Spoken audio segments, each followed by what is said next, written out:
peace and blessings, beloved. This is Empress Chakra Wanda, host of Living an Awakened Life. I'm glad to be on the airwaves again, be here in the present, in this moment, living an awakened life. Where did that come from? Why am I in that expression, in that idea?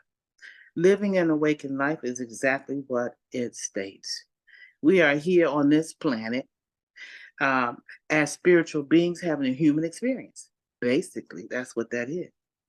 And a part of that is this continuous process of awakening, waking up to the understanding and awareness and idea that you are more than just this flesh, this Absolutely. physical essence that is moving and operating like that movie, the Avatar. We are the spirit walking in these particular vessels.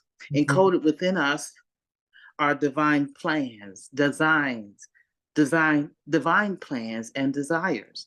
And they tend to be the activator of us awakening into our purpose. I want to introduce you to a beautiful spirit that I encountered. That when we meet each other here on this planet, we play various roles for each other. I believe that before we came here, we agreed to this dynamic experience. And I had this intersection with this beautiful soul, Chasity Wilson. And she is here to share her experience of living an awakened life. She's going to share with you the dynamic assignment that she currently is on. And her and I intersected many years ago in Wow. the healing arts arena in 2007. We just calculated 17 years. Oh my God. I was in the field of massage and healing arts, and that was a way for the divine to trick me and her into into exploding into the world of love and healing and light that we are in operating in now. But without further delay, I want y'all I want y'all to embrace this beautiful soul because her journey is so unique, so wonderful. And in the interviews with Living an Awakened Life, I like it to be as organic as possible. So I'm going to tell you, I'm going to ask her 6 questions, and most likely they will unfold organically. But the first question is, what does spiritual awakening mean to Chastity? When did her awakening occur? When did she recognize this? What does that mean to her? And then she's going to share at least 2 major occurrences that birth transformation in her life, right? What choices does she make to maintain an awakened lifestyle?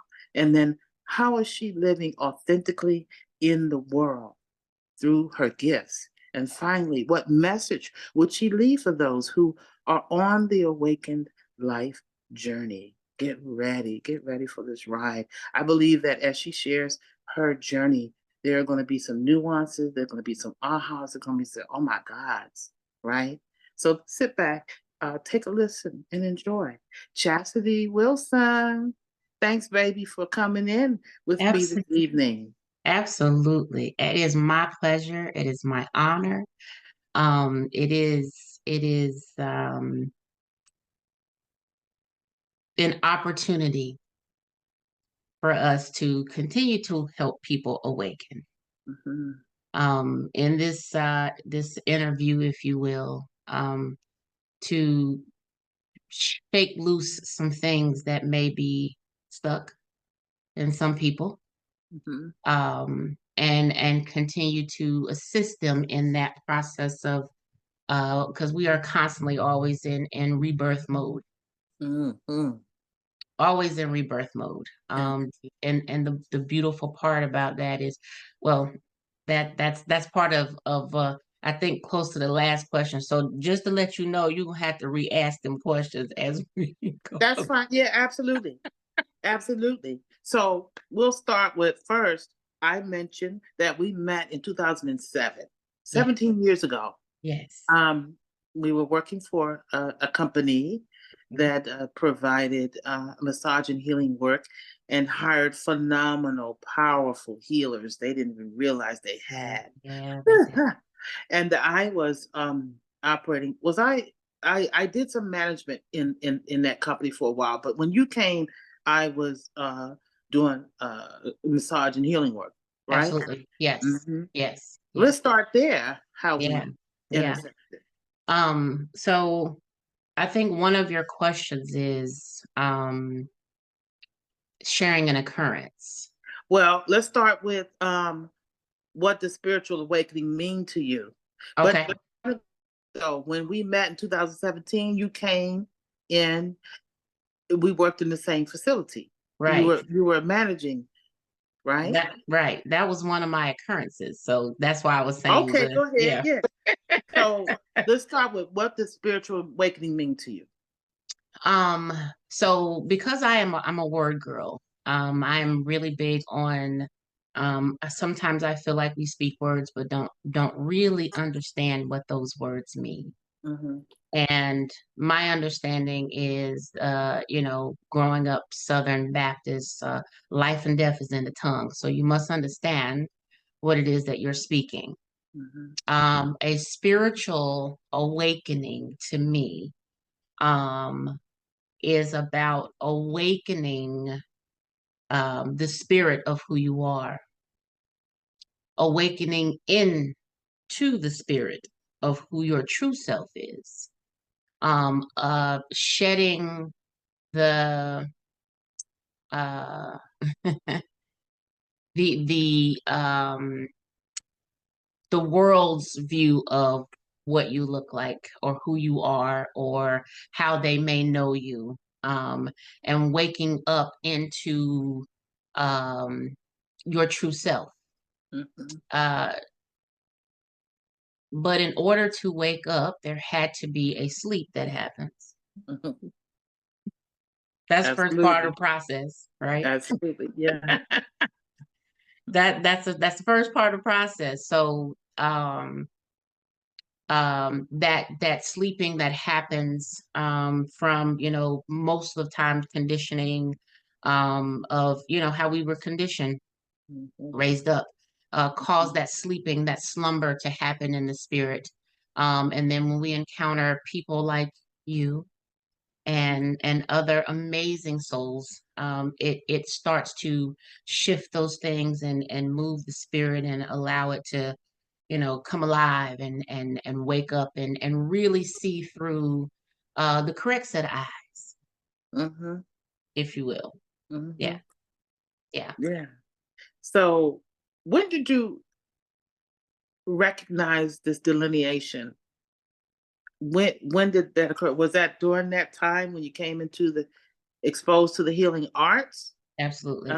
Because when you came on board to manage, um, you then actually got into the field. Now, no, Yes. yeah, yeah. So when did that awakening occur for you? Um, I knew before I got started in that field, I knew that there was something that I had. Because prior to that, I was in retail. Okay. I worked grocery store. I was a vendor receiver. You know, customer service, accounting, you name it, I did it at the grocery store. Mm-hmm. So prior to that, I was in that space and I was like, this ain't it. Like this, I mean, it's cool. I'm meeting these people, but this is something else. It's got to be something else. Mm-hmm. And I remember going on this. I was in the back checking in one of my vendors, and he was waiting on a ticket, and I was massaging his shoulders. Okay. And he said to me, "Oh my God, you should be a massage therapist." And me and my background and my understanding had not absolutely no clue what that was. Okay. I'm a country girl from Meridian, Mississippi. So, you know, what do we know about that? Right. Right. That's not in, culturally, not in Yes. our world. You know what I mean? Yeah, absolutely. Yeah. Right. Yeah. Right. Uh-huh. So he said to me, you should be a massage therapist. And I was like, well, what's that? And so the spirit woke up and said, Mm. okay, now we need to research. We need to look Mhm. into it. We need to figure Mhm. out what that is, right? Mhm. And so I went, did my research, and um, I said, well, you know what? Before I jump off the porch and, Right. jump into it, let me just work in the field to let's see, you know what I'm saying, how Yeah. that goes. And so the beautiful part about As We Awaken is there's always these little drops of nuggets to shift you to move in the correct direction. Right. So I Googled, got online, I looked, for places to, work, to, get into that field. And the place that we met was hiring. Mhm. Yeah. So I got hired and I worked there. And being around that new environment of healing changed so much in me. That was, one of my occurrences is, okay, this is new. I'm used to, hitting cash registers, sliding money, bagging groceries. This is a whole nother world, whole nother Mhm. world. And what was beautiful about it was it showed me the beauty of taking care of the temple in a different capacity, Right. taking care of this body in a different capacity. So that was, the start of, me shifting into that healing aspect of things. And then meeting you and some of the most amazing people that taught me so much, so much. And then, doing that for a year or so, and then eventually going to school Yeah. Yeah. and getting licensed. Yeah. And Yeah. we you ended up going to the same institute that I Yeah. went to. I Southeast. went in 2004. It was Southeastern Yes. neuromuscular and massage therapy at the time that Yes. I went Yes. a few years before you. Was it, they changed it since though? It was still that when I was going. Okay. So in '08 when I went, Yeah. it was still that. It was still that. Right. And then probably about I don't know, maybe 3 or 4 years, maybe 5 years after that was when they shifted it, the name and Right. the approach. Yeah. It was bought out, so Right. changes had to be made. So yeah, that encounter that you had at the previous job, and it's interesting how we get like our life is like the journey of Hansel and Gretel on the path, Yes. and then ooh, shiny thing, or someone says something, or confirms something, or points out to you your gifts, Mm-hmm. and that's what happened when Mm-hmm. that coworker, when you laid hands on him, Mm-hmm. and it put a spark. And that answers that question number three of one or two major occurrences that birth transformation in your life. Mm-hmm. And you pursued and went ahead and attended and graduated. And then what happened from that? And during that, what choices did you learn to make in maintaining living this awakened life? But we do want to hear from that point, entering into the field and getting the training and what happened from that point to bring you to where you are now and the specialty that you're in now. Yeah. So I think during my time in massage, and that was a 14-year run. Mhm. Um, it was my heart, it was my passion, um, it was who I, what I where I thought I was, the journey was going to take me until my hands fell off. Um,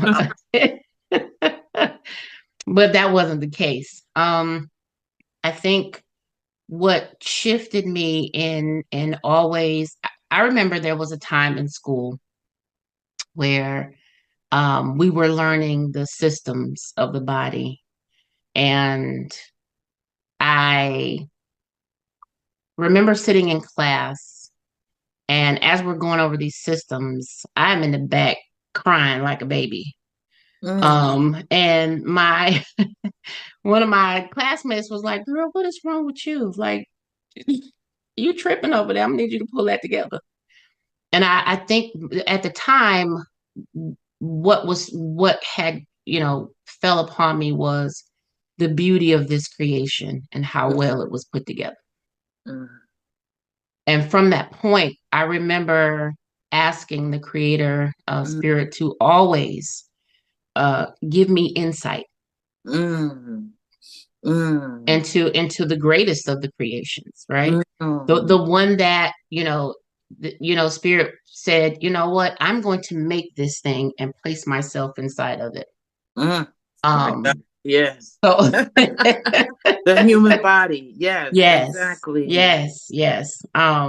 So I remember asking, constantly, like, continue to reveal to me these revelations of, what else can I look at to assist it on your temple. You know what I'm saying? To function so that you inside of it can do what you came here to do. Yes. I relate to that 1,000% in, first of all, the relationship that you have with Creator as you see and experience traveling with you and guiding you in that moment. I vividly remember being in class. First of all, I had been in school for many years and beginning to get confused in the first few weeks. And the teachers could tell. Yeah. And the teachers could tell. And she pulled a handful of us to the side and she helped us to think about how we best learn. And so I recorded the quizzes from the back of the book and in my voice and repeated the answers and constantly listened to my studies all the time as a part of studying. But I remember vividly when they were going through anatomy, physiology, and I kept asking the same thing, give me guidance and clarity because this is confusing. Because the way that they trained us in anatomy, physiology alone was as if you were a pre-med student. No joke. That was the difference of that particular curriculum. Absolutely. And I remember sitting there when they were talking about how things were working with the anatomy, physiology, and I was reflecting. At that time, I was heavily into traditional Bible, one of the many sacred texts of the world. So anyway, I remember some scriptures about dry bones and renewing the dry bones, and the Spirit of God renewing the dry bones, and that was, and then also, and then I'll get back to Chasity because it's important we hear from her. I remember the church that I was going to at the time said, it was a young lady. She was like, you going to massage school, and I was thinking about doing that, but spirits jump on you and all this, that, and the other. And I had deep reflection about the field I was going into and these, this apprehensiveness of fear coming from that mindset. Absolutely. That conditioning at the time, that collective conditioning. Right. And respecting it. But at the same time, I realized I trusted that Creator would not bring me into something that I wouldn't be equipped and prepared for and protected along the way. Yes. Once I settled with that, knowing that all things work in my favor, I began to be more confident in accepting the assignment as an advocate for being a healer. Because actually we're advocates of the idea and agreement for healing for those that come to us. Absolutely. Yeah.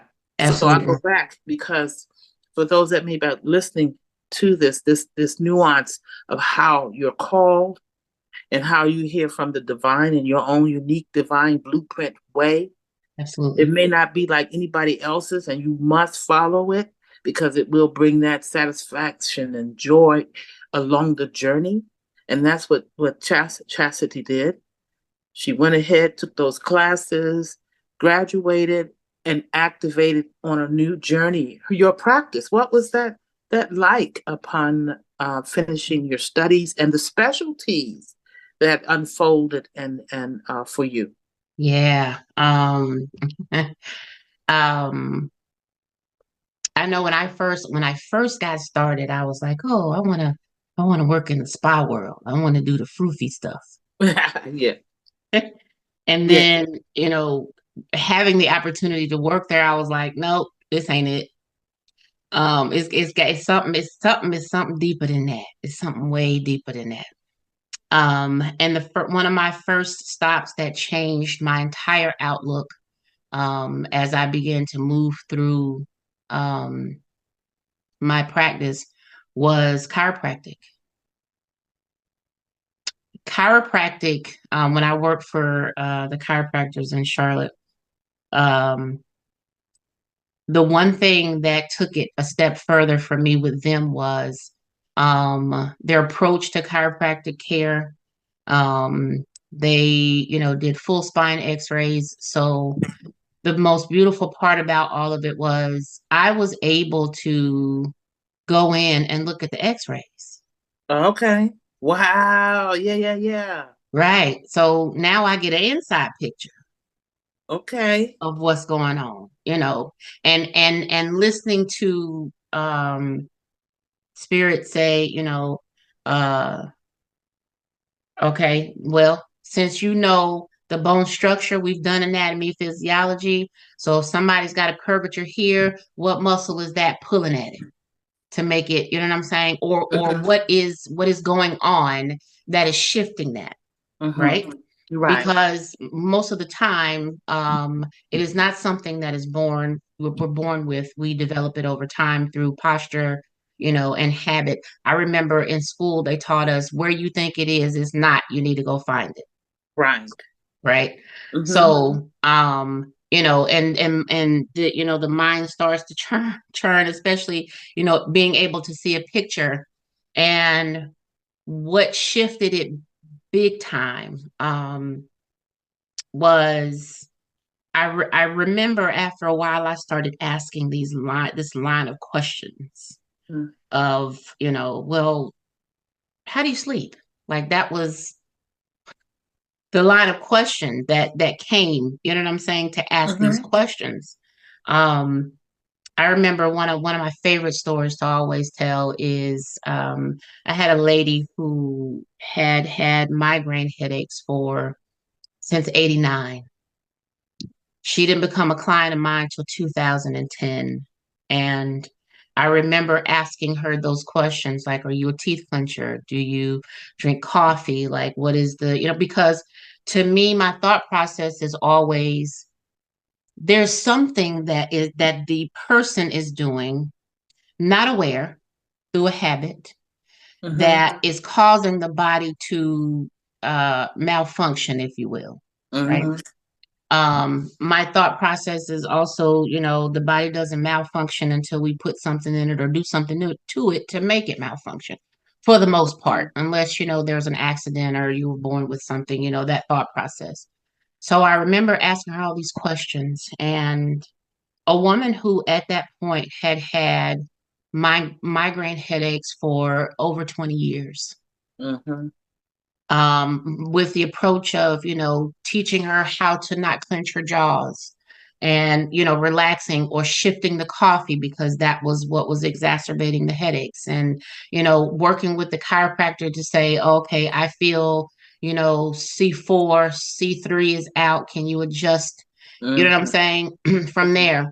And watching her go from, medicated, you know, I can't, it's got to be completely dark in the room. You know what I'm saying? Wow. Migraine headaches to none. They completely stopped. Yeah. She taught me at that point that chronic pain is only chronic because ain't nobody listening to what the body's asking for. Mm-hmm. And all the body really is asking for is change. That's all it wants. Mm-hmm. That's all it wants for the most part, right? Mm-hmm. So, staying in that massage in the chiropractor, and then, jumping off, and, I worked at the airport, I worked at spas at Lake Norman. I was all over the place, but chiropractic brought me back again, Mm-hmm. right? Mm-hmm. So going back a second time, they asked me, we can you come back? I'm like, okay, sure. And staying there for a little bit, and honing that, shifting the body through sleep, right? Changing Mm-hmm. how people slept. How? Posture, big part of it. The hygiene of quality of it, timing, that thought process. Mm-hmm. Then led me to birthing aspect of the body, right? So prenatal started.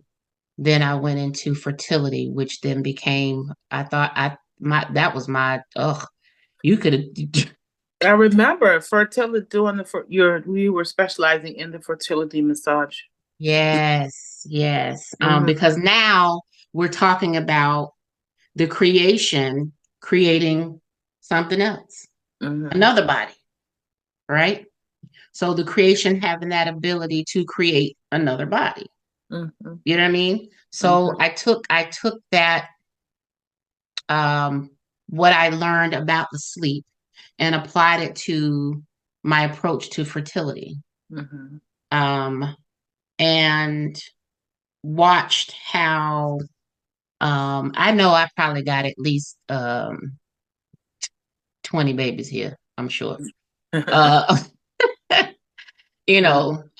just watching, that aspect of, what I'm saying, come forward in my work and in my practice, and loving the joy of helping someone who, had been on their prenatal, their fertility journey for 5 years, and doing the assisted not working, and they're spending all this money, having one fallopian tube, and Wow. thinking, oh my gosh, what am I going to do?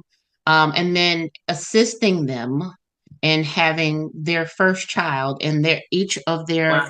the husband and the wife's parents' first grandchild. Wow. Yeah. That Wow. was a joy. Oh my gosh. Like, Oh. to bring that joy. So those were the things that helped me continue staying in that awakened, what I'm Wow. saying, life, Yeah. and staying in that space, because um it kept me awakened.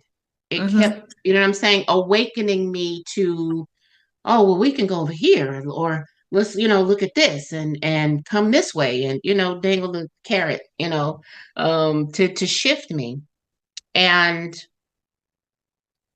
as I, began to, I moved, Mm-hmm. from Charlotte, and moved to Georgia, and I got down here, and this was post COVID, Mm-hmm. right? Or actually 21. So still kind of in the middle of that, waning out.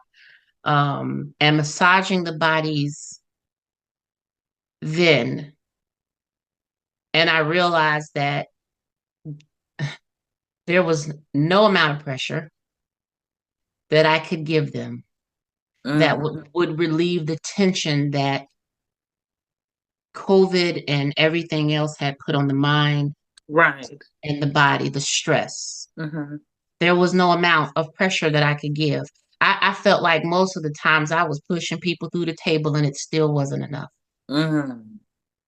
You know what I mean? Mm-hmm. Putting body weight on, and I got pretty large hands. So, Mm-hmm. it was it, and then my body started to say, "Hey, hold on, wait a minute. Mm-mm. Yeah. No, no, no, no, no. We're gonna, let's try to shift." But the whole entire time I kept that sleep aspect of it, because um at the end of the day, when I stepped back and looked at it, I said, okay, spirit, well, that was why I was given that aspect. Because really, at the end of the day, we could massage our clients, every day after week. Mm-hmm. Uh, and the body still wouldn't hold, because there's another layer to it, Mm-hmm. right? And if the mind, one of the motto of my business is when the mind's not rested, the body's not rested.